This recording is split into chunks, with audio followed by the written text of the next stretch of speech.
You ask Tiger to calculate. This deals with linear inequalities with one unknown. The final result is x equal or greater than -6. Let's solve it step by step. Group all constants on the right side of the inequality. Subtract 10 from both sides.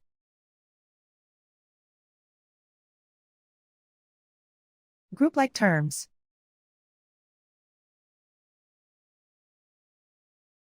Simplify the arithmetic.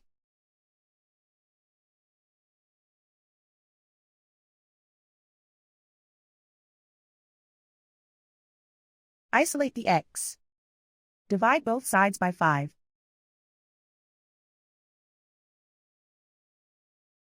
Simplify the fraction.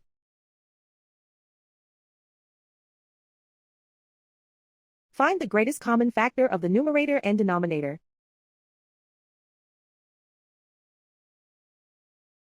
Factor out and cancel the greatest common factor.